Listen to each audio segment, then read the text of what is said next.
Bonsoir à tous. Au sommaire de cette édition, des précisions sur la teneur du voyage du pape en Birmanie et au Bangladesh. Il débute dimanche. Des élus écrivent au président de la République au sujet de la liberté de conscience à l'occasion du 100e congrès de l'Association des maires de France qui s'est terminé aujourd'hui. Et puis nous entendrons l'archevêque de Chicago. Il pointe du doigt l'hypocrisie liée à la question du port d'armes. Depuis plusieurs jours, les réactions sur les atteintes sexuelles envers les femmes se multiplient, notamment sur les réseaux sociaux. Cette irruption de témoignages, qu'en pensent deux éditorialistes de la presse chrétienne? On échange avec Gérard Leclerc de France Catholique. Bonsoir Gérard Leclerc. Bonsoir Olivier. Jean-Pierre Denis, directeur de la rédaction de La Vie, nous rejoindra dans quelques instants. Mais pour débuter ce journal, direction le nord de la France, 500 élèves de l'enseignement catholique ont vécu il y a quelques heures une rencontre et une prière œcuménique pour la paix afin de commémorer le centenaire de la bataille de Cambrai. L'évêque du lieu, Monseigneur Garnier, a souhaité s'associer à la mairie et au Royal Tank Régiment anglais qui organise jusqu'au 2 décembre de nombreuses manifestations pour cette commémoration. Notre journaliste Sybille Delettre est allée cet après-midi sous le marché couvert de la commune, là où a eu lieu cet événement de mémoire pour la paix. C'est en échangeant un bracelet que les jeunes du diocèse de Cambrai ont montré qu'ils voulaient être des artisans de paix. Ils étaient plus de 500 venus des établissements catholiques des environs pour vivre un temps de commémoration et de prière, 100 ans après une bataille sanglante qui s'est déroulée ici même et qui a fait plus de 100 000 morts et blessés. Rester unis et rester avec nos compatriotes et plus faire la guerre, quoi. Parce que je pense qu'on a parlé de cette guerre aujourd'hui, mais je veux dire que même aujourd'hui, dans le monde actuel, on retrouve les mêmes choses. Ouais. Par cette célébration, l'Église s'associe pleinement aux commémorations du centenaire de la bataille de Cambrai qui se déroule en ce moment. On veut prier, supplier le Seigneur de faire de chacun de nous, un inlassable artisan de paix là où il est. Vraiment, notre mission première, c'est d'écouter celui qui nous dit « je vous laisse ma paix ». So we come together to remember, we come together to pray for the dead and to learn from the past, I hope. That's the important thing, isn't it? To learn, try to learn from the lessons of the mistakes of the past, to learn the lessons of peace. Pour l'événement, une délégation du Royal Tank Régiment anglais était présente, car cette bataille a marqué un véritable tournant lors de la Première Guerre mondiale. Pour la première fois, des chars d'assaut étaient utilisés en masse, près de 500 au total. It's important because it's when the tank came into its own. But from a human point of view, it's always good to remember battles in the hope that we start to work for peace and don't have battles anymore. La célébration était retransmise en direct sur Internet pour permettre à 4000 élèves de s'associer à l'événement depuis leur établissement. En fin d'après-midi, le pape François a aussi prié pour la paix, mais cette fois pour le Soudan du Sud et la République démocratique du Congo. Un temps de recueillement à la basilique Saint-Pierre pour confier et sensibiliser sur le sort des populations de ces deux pays. La situation sécuritaire au Soudan du Sud, comme en RDC, est suivie avec inquiétude par le Saint-Père. Il devait d'ailleurs aller à Juba en début d'année. Il n'a pas pu pour des questions de sécurité. Le pape veut encourager la paix et la réconciliation en Birmanie et au Bangladesh lors de son 21e voyage apostolique. Il débute dimanche. Hier, le Saint-Siège a donné des précisions sur les rencontres du pape. Il échangera notamment en privé avec le chef de l'armée birmane. Un contact direct pour créer du lien, suggéré par le cardinal Bo, l'archevêque de Rangoon. Au Bangladesh, un groupe de réfugiés Rohingyas sera présent à la rencontre interreligieuse du 1er décembre. En août, le pape avait fait un vibrant appel sur le sort de cette minorité persécutée et chassée de Birmanie. Et le Saint-Père qui se réjouit aussi de rencontrer un peuple et ses leaders religieux. Nello stesso tempo desidero incontrare l'intero popolo. In modo speciale non vedo l'ora di incontrare i leader religiosi a Rama. Noi viviamo un tempo in cui i credenti e gli uomini di buona volontà in ogni luogo sono chiamati a promuovere la reciproca comprensione e il rispetto e a sostenersi l'un l'altro come membri dell'unica famiglia umana. Une partie de ce voyage sera à suivre sur KTO avec 3 directs, le mardi 28 novembre pour la rencontre avec les autorités, le mercredi 29 avec la messe à Rangoon et le mercredi 1er décembre avec la messe célébrée à Dhaka au Bangladesh. Étienne Loraillère nous fera aussi vivre ce voyage avec des flashs réguliers. 150 Syriens vont être accueillis en Belgique dans les prochains mois avec des couloirs humanitaires mis en place par la communauté Santé-Gidio. Hier après-midi, le ministre belge pour l'asile et les migrations, Theo Franken, le cardinal Joseph de Kessel, archevêque de Malines-Bruxelles, et Hilde Kiboum, vice-présidente de la communauté Santé-Gidio, ont signé un protocole d'accord. Les familles accueillies sont celles les plus vulnérables, actuellement réfugiées au Liban et en Turquie.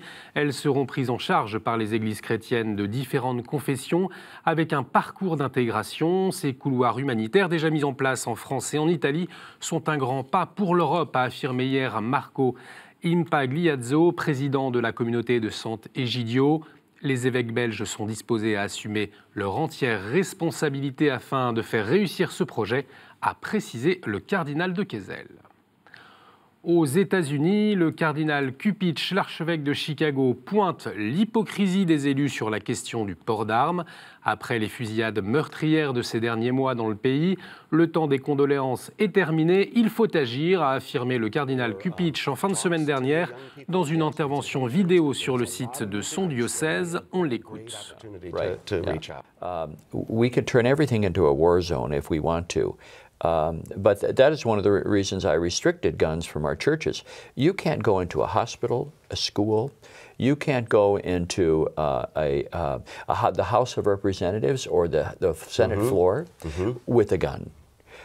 So when these elected officials get up and talk about the right to bear arms from the Second Amendment, and yet they won't allow those guns on their house, in the House of Representatives or on the Senate floor. So it just seems to me to be important for us to realize that we don't need guns in society.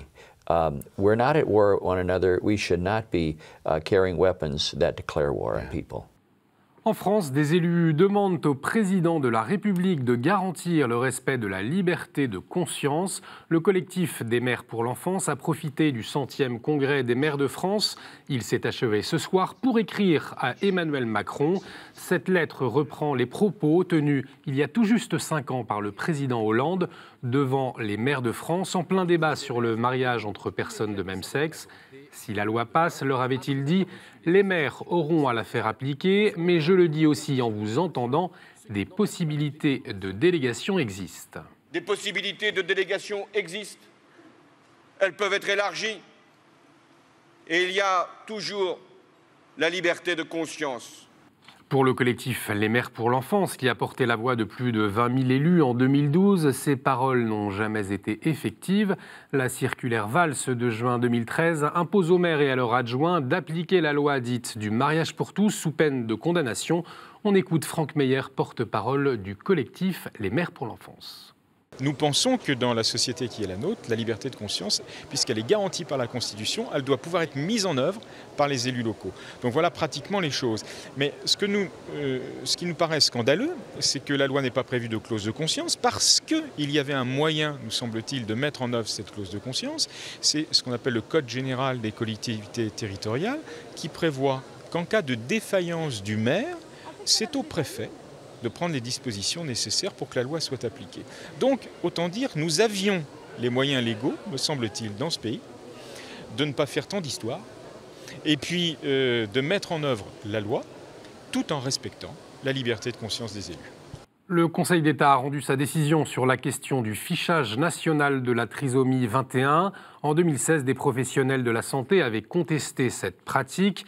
Depuis plus de 4 ans, le ministère de la Santé a mis en place un système de fichage pour les femmes enceintes susceptibles de porter un fœtus atteint de trisomie 21. Objectif affiché, perfectionner les techniques de dépistage. Il y a quelques jours, le Conseil d'État a annulé en partie les modalités de fichage des femmes enceintes, mais il ne remet pas en cause le fichier, s'inquiète Mariette Guérien, chargée des affaires publiques et juridiques de la Fondation Jérôme Lejeune. Il considère que la fiabilité des tests de dépistage de la trisomie 21 est un objectif d'intérêt général. Très concrètement, cela signifie que le but pour l'État, c'est d'éviter la naissance d'enfants trisomiques qui n'auraient pas été dépistés avant leur naissance. C'est très choquant et on ne peut pas l'accepter. En fait, le but de l'État, c'est de renforcer au maximum l'efficacité du test, c'est-à-dire chaque fœtus qui est trisomique doit pouvoir être détecté par un test de dépistage. Et c'est en cela finalement que ce fichage qui est organisé se distingue finalement de statistiques qui pourraient être organisées dans le domaine de la santé sur par exemple le dépistage du cancer du sein. C'est que par exemple le but d'une évaluation de dépistage du cancer du sein, c'est finalement de mieux soigner. Le but de l'évaluation du dépistage de la trisomie 21, ce n'est pas de mieux soigner, c'est de détecter davantage pour éliminer plus. Le dépistage de la trisomie 21 aboutit à l'avortement de 96% des enfants trisomiques. Dimanche prochain, le diocèse d'Autun va clôturer son synode diocésain. Depuis le 4 octobre 2015, de très nombreux thèmes ont été abordés par les communautés paroissiales, la solidarité, la place des jeunes ou encore le rôle des femmes.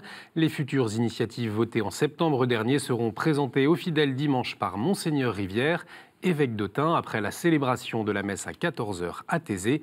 Et puis j'ajoute que le diocèse de Montauban clôturera de son côté l'année jubilaire pour les 700 ans du diocèse. Il est temps de retrouver le père Devers pour sa chronique. Il revient sur la Journée internationale des droits de l'enfant.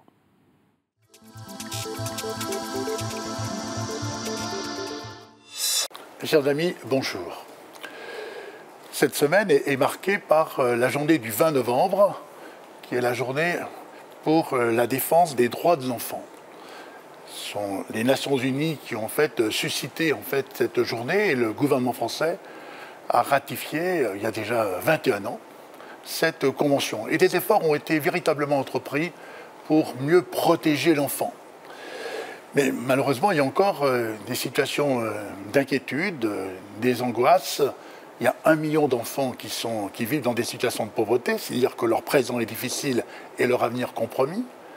Qu'il y a des enfants maltraités, là on touche le drame. Qu'il y a aussi des enfants qui sortent du système scolaire sans formation. Donc devant ces situations, il faut agir. Et refuser d'agir, ça serait naturellement alors une grande iniquité à leur égard, ceux qui sont sans défense, et pour cause, l'enfant, qui est finalement celui qui représente la plus grande fragilité. C'est Lévinas qui nous dit très, très justement qu'en fait, l'enfant est l'excellence du sacré. Et une société, lorsqu'en fait elle se met à distance précisément de l'enfant, alors c'est une société qui se déshumanise. Au fond, ce qui est important de faire naître, c'est de se demander, mais est-ce que nos sociétés peuvent devenir des berceaux ou bien est-ce qu'elles seront des linceuls? Et c'est Emmanuel Carrère qui dit dans son livre « Le Royaume », alors qu'il pensait que finalement sa foi était bien lointaine, eh bien voilà, il dit, c'est Élodie, cette petite fille trisonique, avec son regard candide, son regard plein de joie. Et l'apercevant, alors les larmes me viennent dans les yeux. Et ces larmes, finalement, seront un peu la rosée du matin. Il dit, dans cet instant, j'ai perçu ce que c'était le royaume du cœur. Eh bien, l'enfant, c'est aussi cette invitation qui va nous conduire peut-être à préparer ce temps de l'Avent qui vient, pour se dire notamment pour ce temps de Noël, un enfant nous est né, comment aussi nous allons naître à cet esprit d'enfant, ne pas le perdre, c'est éviter bien des périls. Merci Père. Tout de suite, c'est la revue de presse.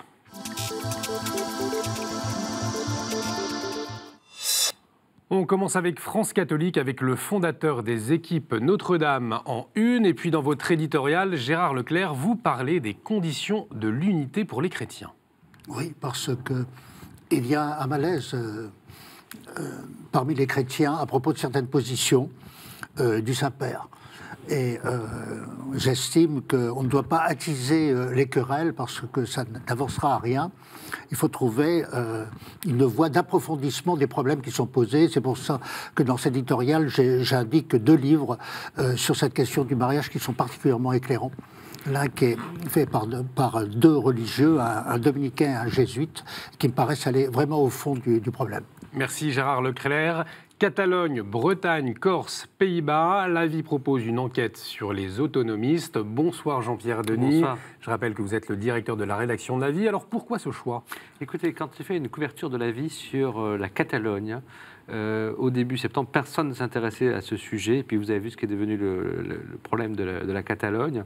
Et en fait, derrière la Catalogne, on voit bien qu'il y a une multiplication des réveils politique des identités régionales, autonomisme, indépendantiste. Et en fait, personne n'en parle actuellement, mais on va en parler beaucoup, je vous assure, dans quelques jours.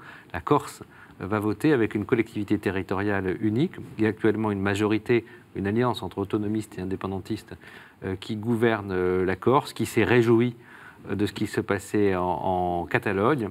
Donc c'est un problème qu'on n'a pas l'habitude de voir parce qu'il ne rentre pas dans notre modèle de pensée centralisé français, eh bien, il va falloir s'interroger dessus. Et on s'interroge sur le cas français, mais ça se produit dans beaucoup de régions d'Europe.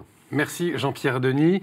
Alors que le 3 décembre, les fidèles proclameront à la messe la nouvelle traduction de la 6e demande du Notre Père, Famille chrétienne explique pourquoi la prière change, et ça tombe bien après la polémique liée à la chronique sur Europe 1 du philosophe Raphaël Enthoven. Il a vu en cette traduction un message subliminal islamophobe avant de reconnaître son erreur ce matin dans une nouvelle chronique et de s'en excuser, et c'est tout à son honneur. Pellegrin consacre son dossier sur un véritable défi pour la France, la prise en charge des mineurs étrangers. Sans famille ni soutien, leur nombre a véritablement explosé depuis 2015. Associations et départements tirent la sonnette d'alarme. Focus sur une plateforme à Vannes qui les accompagne pour mieux comprendre la réalité de ces mineurs étrangers. La COP 23 fait grise mine, titre Réforme. L'événement s'est achevé dimanche dernier et déjà une certitude, l'Allemagne ne pourra pas tenir ses engagements de réduction de CO2 en 2020. Dans son éditorial, Antoine Nuis nous rappelle l'impératif qui s'impose à notre génération en citant la Bible « Sache te modérer pour laisser un monde viable à tes enfants ». Voilà pour la revue de presse. Tout de suite, le dossier.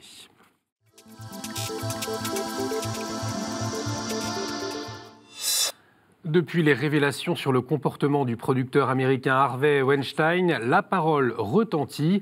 Des milliers de femmes ont dénoncé sur les réseaux sociaux les violences dont elles ont été victimes. La semaine dernière, le ministre de l'Intérieur a annoncé une explosion du nombre de plaintes pour violences sexuelles, des révélations qui bouleversent une société tout entière. Jean-Pierre Denis, je rappelle que vous êtes directeur de la rédaction de La Vie. Alors c'est une bonne nouvelle, cette libéralisation de la parole?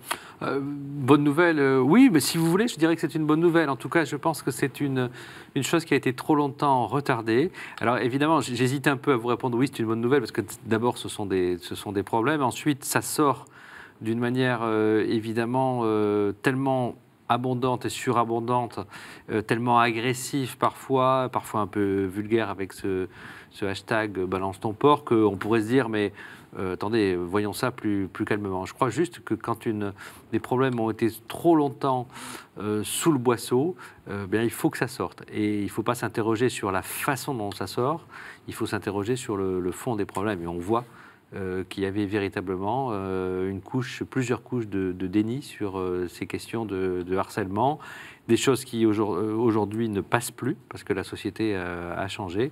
Et donc pour moi, c'est une bonne chose, oui.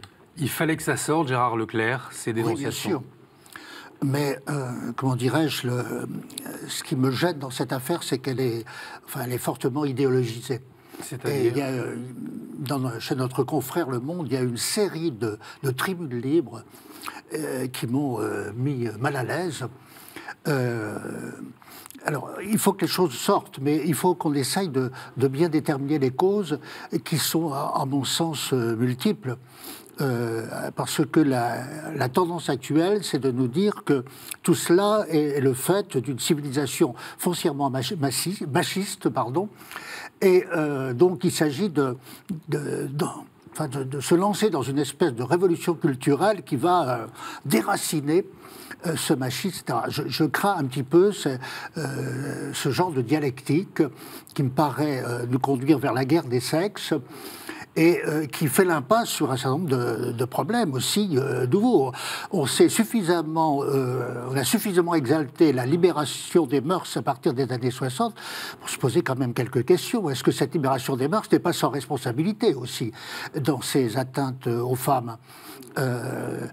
Est-ce que la pornographie qui coule à plein bord sur les réseaux sociaux, et on nous dit qu'une grande partie des enfants avant 11 ans, même déjà, font les spectateurs de ce genre de choses. Il y a là aussi une série de causes qu'il faudrait quand même interroger et sur lesquelles on ne s'interroge pas pour le moment. Il faut s'interroger sur ces causes, Jean-Pierre Denis, comme vient de l'expliquer Gérard Leclerc. Sans doute, non. Effectivement, la question de la pornographie est une question importante. C'est-à-dire on ne peut pas, effectivement, d'un côté, dire qu'il faut lutter contre le harcèlement sexuel et de l'autre dire que l'omniprésence d'une sexualité assez brutale n'est pas un problème.